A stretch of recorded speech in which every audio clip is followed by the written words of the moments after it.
আসসালামু আলাইকুম, this is Rodela Sharmin blog ভিডিওর পেজ থেকে তোমাদের সামনে নিয়ে চলে এসেছে আরও একটি নতুন ভিডিও নিয়ে। কী অবস্থা সবার, কেমন আছো? আলহামদুলিল্লাহ আমি অনেক বেশি ভালো আছি। থাম্বনেল দেখেই তোমরা বুঝতে পেরে গিয়েছো আজকের ভিডিওটা আসলে কি নিয়ে হতে যাচ্ছে। ঝাল মিষ্টি আচার লাইক করে না এমন মানুষ আসলে খুবই কম দেখা যায়। আমরা যারা মেয়েরা আছি বিশেষ করে তারা তো অনেক বেশি আচার লাভার হয়ে থাকে। প্রতিটি বাসার মেয়েরা শীতের জন্য অপেক্ষা করে থাকে কখন জলপাইটা বাজারে পাওয়া যাবে, দেন জলপাই দিয়ে বিভিন্ন আইটেমের আচার তৈরি করে সংরক্ষণ করে রাখবে। আমিও তার ব্যতিক্রম নয়, আমিও কিন্তু ওয়েট করে থাকি কখন জলপাইটা আমি হাতে পাবো, দেন আমি বিভিন্ন আইটেমের আচার তৈরি করে সারা বছর জুড়ে সংরক্ষণ করে রাখবো।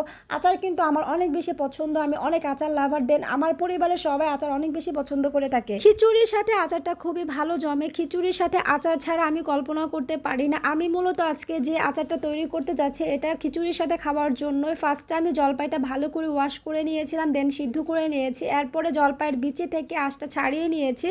আমি মূলত এই জলপাইয়ের আচারের নাম দিয়েছে ভর্তা জলপাইয়ের আচার। তোমরা তোমাদের এলাকায় কি নামে পরিচিত এই আচারটা একটু বলে যেও। আমি নিজে নাম দিয়েছি ভর্তা জলপাইয়ের আচার। জলপাই দিয়ে আসলে বিভিন্ন আইটেমের আচার তৈরি করা যায়। ঝুড়ি আচার হয়ে থাকে, দেন তেলে ভেজানো জলপাইয়ের আচার হয়ে থাকে, অনেকভাবে করা হয়ে থাকে, করা যায়। আমি এইভাবেই করে নিয়েছি। আমি সব জলপাইয়ের বিচি থেকে আঁশটা ছাড়িয়ে নিয়েছিলাম। খিচুড়ির সাথে ট্রাই করার জন্য আমি এরকম করে সব সময় প্রতি বছরে ভর্তা ভর্তা করে এভাবে আচার তৈরি করে রাখি, সারা বছর জুড়ে সংরক্ষণ করে রাখি। তোমরা কারা কারা আচার তৈরি করেছো, কি কি আইটেমের আচার তৈরি করেছো কমেন্টে কিন্তু বলে যেও।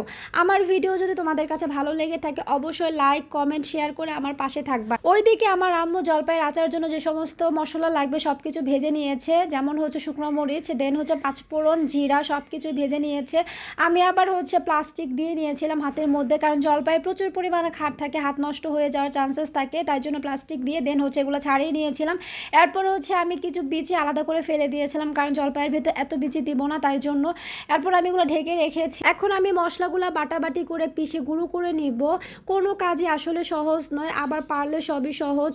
সব কাজই স্টেপ বাই স্টেপ করে নিতে হয়। আমরা যখন রান্না বান্না করি কি করতে হয়, ফার্স্টে হচ্ছে ওয়াশ করতে হয়, কাটাকাটি করতে হয়, দেন একটার পর একটা স্টেপ বাই স্টেপ সব কিছু করতে হয়, তারপরে প্রসেসিংটা হয়ে যায়, তারপর আমরা খেতে পারি। তো এইটাও এরকমই, কত কিছু করা লাগতেছে দেখতে পাচ্ছ। তো আসলে এত সহজ কোনো কিছুই নয়, সব কিছুই ঝামেলার। কেন যে খাইতে হয়, কেন যে এত কিছু করতে হয় এটাই বুঝি না।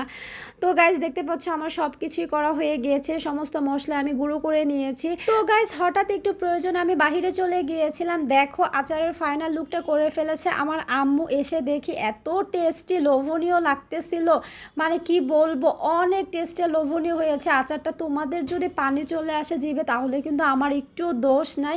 আমি টেস্ট করার পরে সত্যিই বলছি যে এত মজার হয়েছে তা বলার মতো না। দেখতে কি সুন্দর লাগতেছে দেখতেছো।